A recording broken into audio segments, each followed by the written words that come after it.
আজকে 15ই ডিসেম্বর, আমাদের 27শে December সোনাজল Christmas trophy pitch আমরা রেডি করছি। এই যে পিচের কাজ চলছে।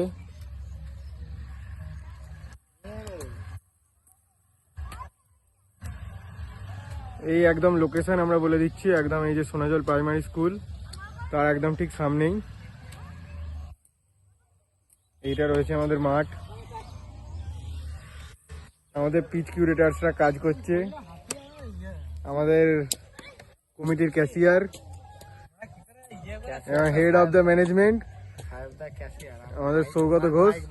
তো খেলা হবে, তো খেলা হবে, ডান্স হবে। আমাদের প্রধান সহযোগিতা রয়েছে এই